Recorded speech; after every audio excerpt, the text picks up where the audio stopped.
그날 밤은요, 이상하게 공기가 눅눅했어요. 창문을 살짝 열어뒀는데도 커튼이 축 처지고 벽시계 초침 소리가 찬물처럼 톡톡 떨어지는 소리가 났다니까요. 저는 옆으로 누웠다. 바로 누웠다. 이불을 걷었다, 덮었다를 수십 번 반복했어요. 잠이 도통 오질 않았거든요. 남편 한도연이 뒤척이다가 아주 작은 소리로 물었어요. 여보, 안 자요? 이상해요. 눈이 말똥말똥해요. 내일 생각하니깐요.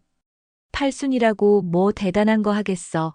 그냥 우리끼리 웃고 먹고 그러면 되는 거지. 말은 그렇게 했지만요. 그 사람 목소리 끝에 미세하게 떨림이 있었어요. 저는 그 떨림을 귀로만 듣는 게 아니라 손끝으로도 느꼈어요. 사람은 오래같이 살면 숨결의 결도 알게 되거든요. 지훈이가 요즘 너무 바쁘대요. 서린이는 글쎄요. 자꾸 간단히 하자는 말을 하더라고요. 세상 다 간단히 해도 부모 팔수는 간단히 못하지. 그러게요. 말을 하고 나도 제가 괜히 미안해져요. 제가 너무 바라는 걸까요? 바라기는 뭘 바라. 아버지 생일에 얼굴 보고 밥 한 끼 같이 먹자는데. 저는 그때 속으로만 대답했어요. 맞아요. 밥 한 끼면 돼요. 길게도 필요 없어요. 그냥 웃는 얼굴로 사진 한 장만. 그 소박한 마음이 웬일인지 밤 공기에서 자꾸 미끄러져 나갔어요. 한참 뒤 남편이 제 손등을 잡더니 말했어요. 순자야, 고생했다. 나 때문에 평생. 왜 또 그 소리예요? 우리 같이 고생했죠. 그래도 내 손이 거칠어졌잖아. 남편이 제 손바닥을 쓰다듬는데 오래 마른 나무 든 걸 문지르는 소리처럼 사박사박 났다니까요. 그 소리가 묘하게 위로 같기도 하고 미안 같기도 하고 저는 그냥 응하고 고개를 끄덕였어요. 그날 밤 저는 몰랐어요. 아주 작은 균열이 다음 날 정오 무렵 큰 낙차가 될 줄은요. 새벽 5시 반에 눈이 그냥 떠졌어요. 주방 불 켜는 딸칵 소리에도 심장이 쿵 내려앉았고요. 저는 양파를 까면서도 마음이 울렁울렁했어요. 양파 맵다고 눈물이 나는데 그게 양파 때문인지 마음 때문인지 헷갈리더라니까요. 갈비는 한번 데쳐내고 장어는 비린내 잡으려면 생강술에 꼭 재워요. 제가 스스로에게 소곤소곤 말했어요. 오래된 버릇이에요. 혼잣말로 마음을 다독이며 손을 놀리는 거요. 남편이 양복을 꺼내 들고 거울 앞에 섰어요. 여보, 이 넥타이 너무 튀나? 아유, 예뻐요. 민호가 보면 할아버지 멋쟁이라 하겠다. 그래, 그럼 이걸로 하지. 거울 속 남편이 한 번씩 눈을 껌뻑거리는데 그 속에 이상한 빛이 번졌어요. 설렘과 쓸쓸함이 비닐봉지 안에서 한꺼번에 더덕더덕 엉긴 것처럼요. 11시 조금 전 초인종이 울렸어요. 문이 탁 열리자마자 민호가 할아버지 하고 뛰어들어왔고 남편이 허리를 굽히며 안아 올렸어요. 팔순 축하해요. 오래오래 사세요. 어휴, 누가 우리 민호한테 이런 고급 멘트를 가르쳤어? 민호는 혼자 깔깔 웃고 저는 그 웃음소리가 부엌 후드 소음도 눌러버리는 것 같아 마음이 놓였어요. 지훈이도 들어오며 아버지 축하드립니다 했는데 그 말 끝에 마치 마침표 대신 물음표가 붙어 있는 것처럼 힘이 없었어요. 그리고 설인. 어머님 안녕하세요. 말은 예의 바른데 눈이 휴대폰에 붙어 있더라고요. 저는 그 눈길이 꼭 젓가락 끝처럼 보였어요. 뭐든 집어 올리긴 하는데 제대로 맛보진 않는 젓가락 끝. 식탁에 음식이 차곡차곡 놓였어요. 갈비찜 소스가 보글보글 숨쉬고 잡채의 참기름 냄새가 따뜻하게 깔리고 장어구이 위로 반짝이는 윤희 등처럼 번들거렸어요. 건배하자. 물잔이 서로 딱 닿는 소리에 잠깐 화안해졌는데 설인자는 화면을 본 채로 허공에서 휙 스치듯 부딪혔어요. 민호가 맛있게 먹는 소리, 남편이 짭짭하며 장어를 잘게 씹는 소리, 지훈이 젓가락을 대다 말다 하는 작은 떨림. 저는 그 모든 소리를 다 들었어요. 사람 마음은 소리로도 먹고 사는가 봐요. 그때 설인이 시계를 보더니 아주 또박또박 말했어요. 저 3시까지 약속 있어요. 빨리 좀 드세요. 정말 그 말은요. 얼음 조각처럼 식탁 한가운데 떨어졌어요. 쩍하고 금이 갔죠. 남편의 미소가 그 금 사이로 슥 빠져나가는 게 보였어요. 설거지거리를 모으고 음식물 쓰레기를 묶어들고 저는 계단으로 내려갔어요. 엘리베이터가 또 말을 안 듣더라고요. 발걸음이 쿵쿵 하고 내려가다가 3층쯤 목소리가 쏙 하고 들어왔어요. 언니, 아직도 안 끝났어. 죽겠어, 진짜. 정말요. 그 목소리 설인이었어요. 저는 발목이 얼음처럼 굳는 걸 느꼈어요. 겨우 집 하나 해줘 놓고 바라는 게 왜 이렇게 많아? 집 하나요? 평생 모아 산 그 집, 지훈 결혼한다고 전세로 밀려나며 기꺼이 내어준 그 집 겨우라는 말에 제 심장이 툭 하고 떨어졌어요. 노인네들 빨리 죽지도 않고 눈치도 없이 오래 살지 뭐. 저는 정말 얼었습니다. 숨을 들이마시는데 공기가 목에서 걸려요. 늙은 냄새도 나고 빨리 가고 싶어 죽겠어. 그 말들이 기름때처럼 검고 찐득한 말들이 제 귀를 타고 뇌로 쫙 퍼졌어요.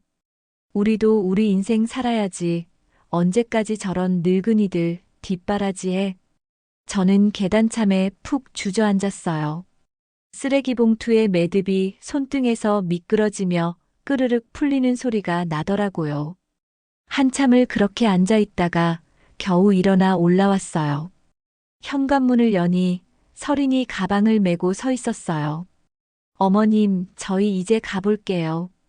저는요, 그 순간 제 안에서 딱 하는 소리가 났어요. 아까 비상계단에서 한 통아내가 다 들었어. 집이 고요했어요. 냄비 속 갈비도 보글거림을 멈춘 것처럼 느껴졌어요. 무슨 말씀이세요? 겨우 집 하나 빨리 죽지도 않는다. 늙은 냄새 난다. 그게 내 입에서 나왔어. 처음엔 부인했어요. 오해세요. 전 그런 말. 난 귀로 들었어. 내 온몸이 기억해. 그 말들. 그러자 갑자기 표정이 탁 바뀌더니 설인이 말했어요. 네, 했어요. 그래서요? 남편이 소파 팔걸이를 움켜쥐었어요. 나무가 끽 소리를 냈어요. 지우는 입술을 폭에 쥐어짜듯 물더군요. 요즘은 다 간소화해요. 굳이 부르셔서 번거롭게 그냥 축하만 받고 가면 되잖아요. 너희 살고 있는 집 아직 누구 명의인지 아니? 제가 아주 또렷이 물었어요. 당연히 남편 명의죠. 아니야. 아직 아버지 명의야. 순간 설인의 눈에서 찌익 하는 소리가 났어요. 아니, 난 듯했어요. 지금까지 속이셨어요? 내일 당장 바꾸세요. 요즘 누가 자식 재산 잡고 그러고 살아요? 남편이 벌떡 일어섰어요. 잡고, 저희가 사는 집이에요. 당연히 넘어와야죠. 당연히? 그 말이 마치 집안의 산소를 다 빨아들이는 것 같았어요. 지훈을 향해 남편이 다그쳤어요. 너도 그렇게 생각하냐? 지훈이 잠깐 눈을 감았다 뜨더니 아주 낮게 말했어요. 우리가 사는 집이니까. 그 순간 뺨을 후리는 소리가 짝 하고 울렸어요. 저는 놀라서 손으로 가슴을 꽉 눌렀고요. 오늘부터 넌 내 자식 아니다. 남편이 그렇게 말했어요. 그 말은요, 분노로만 된 문장이 아니었어요. 절망과 배신, 그래도 마지막까지 기대했던 희미한 빛이 꺼지는 소리였어요. 설인이 코웃음을 쳤어요. 호적 파신다고요? 하시지도 못할 거면서. 저는 그때 알았어요. 우리가 지금 지켜야 할 건 재산이 아니라 존엄이라는 걸요. 문이 쾅 닫히고 정막이 집안에 흘렀어요. 저는 싱크대에 손바닥을 짚었어요. 타일의 차가운 감촉이 손바닥 안으로 쑥 들어왔어요. 남편은 소파에 주저앉아 고개를 박았고요. 내가 뭘 그렇게 잘못했을까? 우리가 잘못한 게 아니에요. 집 사주지 말걸. 아니에요. 그때는 그게 사랑이었죠.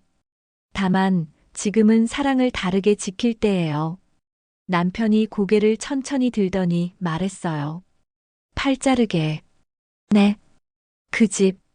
팔자고. 우리 명이잖아. 우리 인생을 위해 써야지. 그 말이 제 안에서 둥글게 굴러 한 번, 두 번, 세 번, 그리고 툭 하고 자리를 잡았어요. 그래요. 팔아요. 그리고 지훈한테는 말하지 말아요. 그래. 말하면 또 설득하려 들 거야. 그날 밤 우리는 메모지를 펴고 적었어요. 부동산 상담 시세 확인 세무자문 계약 이사 우리의 다음 집 순서요. 작은 글씨였지만 한 줄 한 줄이 등뼈를 곧게 세우는 줄 같았어요. 다음 날 중개사가 왔어요. 입지 좋고 상태 좋고 최근 거래 흐름도 살아있어요. 19억 선이면 손님 나옵니다. 저는 속으로 5억씩 9억 숫자를 천천히 굴려봤어요. 돈이 아니라 시간의 무게였어요. 우리가 버틴 시간, 우리가 모욕을 견딘 시간, 그리고 우리를 우리로 만들었던 시간. 세무사 사무실에서는 이런 말도 들었어요. 안전하게 가실 거면 대부분 은행에 넣으시고 지금 사시는 집은 월세 놓으세요. 매달 150만 원대 현금 흐름을 확보하면 생활이 달라집니다. 생활이 달라진다. 저는 그 말을 곱씹었어요. 생활이 달라지면 관계도 달라져야 한다고요. 우리는 그날 돈이 아니라 경계를 얻었어요. 계약 마치고 이사짐 센터까지 연락을 돌렸어요. 박스 테이프가 찢하고 갈라지는 소리, 문지방을 넘어 박스가 미끄러지는 소리, 이런 소리들이 어쩐지 해방의 음악 같았어요. 저녁 6시 조금 전 전화가 울렸어요. 엄마, 집에 짐이 없어요. 어떻게 된 거예요? 지훈 목소리가 흔들렸어요. 팔았어. 엄마, 장난. 장난 아니야. 잠시 침묵. 그리고 단단해진 목소리. 지금 갈게요. 문이 열리자 서린 얼굴이 종이처럼 하했어요. 어머님, 상의도 없이 어떻게 이럴 수 있어요? 우리 명이었어. 그리고 내가 우리에게 했던 그 말들 다 잊지 않았어. 저 죄송해요. 제가 그때 정말 잘못했어요. 한 번만 기회를. 미안하다고 말하면서 눈은 어디를 보고 있니? 제가 아주 천천히 물었어요. 서린의 눈동자가 흔들리다가 결국 돈 얘기가 툭 튀어나왔어요. 5억 주고 사신 집이 19억이 됐잖아요. 저희도 그 집 하나 보고 남편이 손사래를 쳤어요. 그만. 저는 분명히 선을 그었어요. 민호는 언제든 와. 아이는 죄 없어.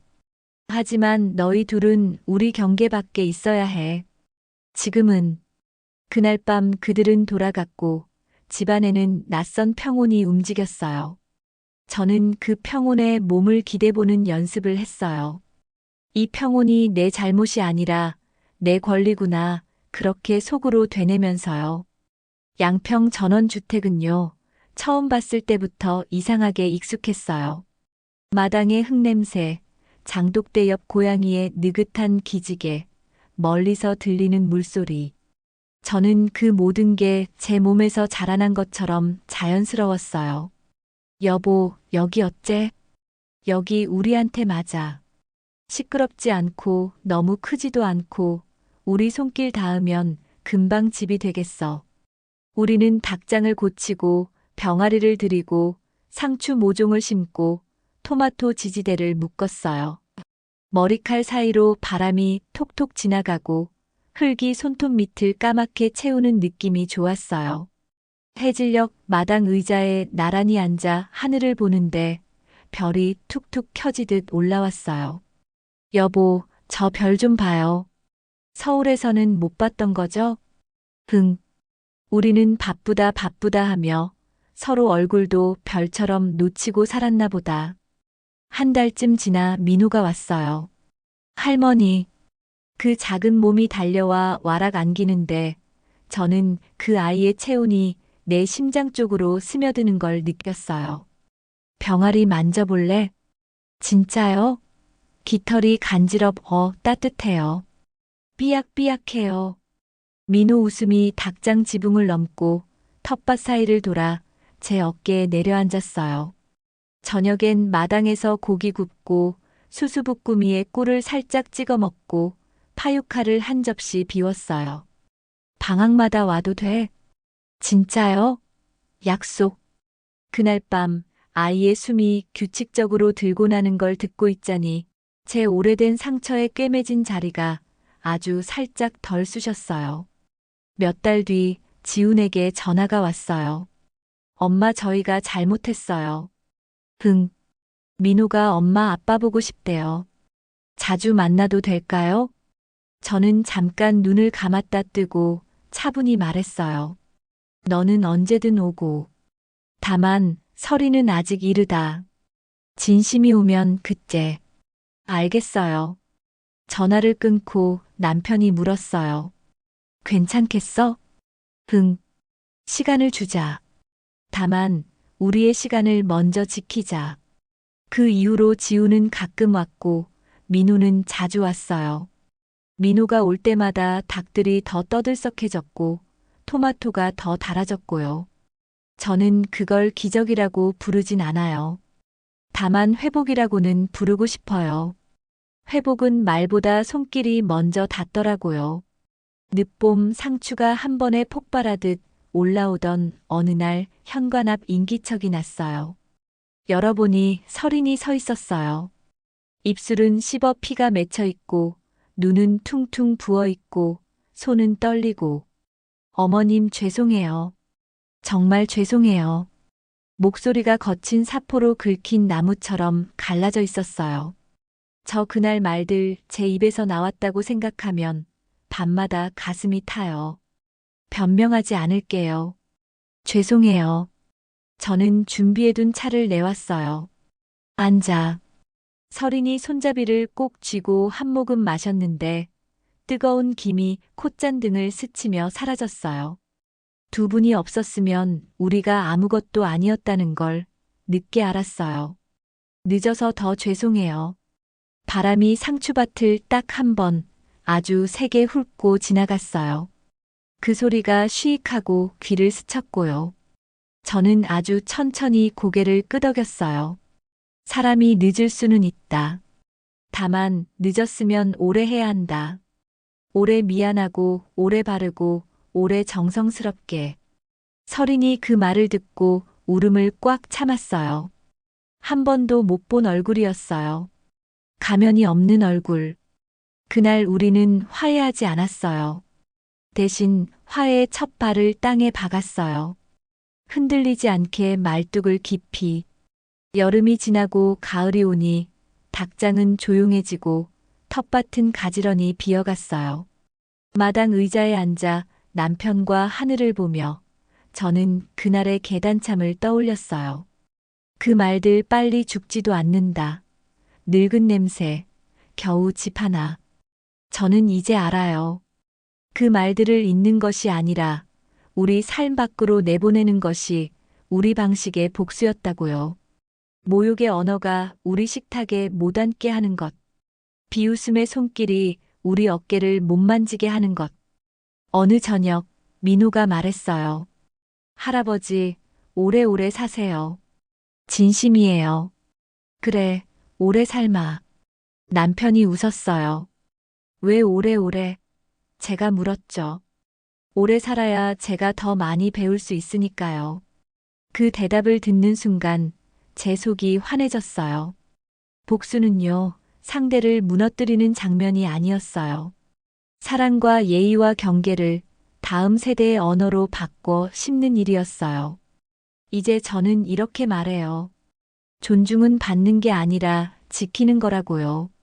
내가 나를 지키면 남도 나를 함부로 못 무너뜨려요. 재산보다 먼저 물려줘야 할 건 관계의 언어라는 것도 알게 됐고요. 그날 계단참에서 들었던 칼 같은 말들 때문에 저는 무너질 수도 있었어요. 그런데 저는 서서히 일어나 제 등을 곧게 세웠어요. 지금도 남편과 마당 의자에 나란히 앉아 별을 봐요. 여보, 우리 잘한 거죠? 아주 잘했어. 그리고 저는 마음속으로 민호에게도 언젠가 진심으로 달라질 서린에게도 조용히 건넵니다. 존중은 주는 마음이 아니라 지키는 마음이야. 그러니 끝까지 너 자신을 지켜. 말보다 오래 행동으로.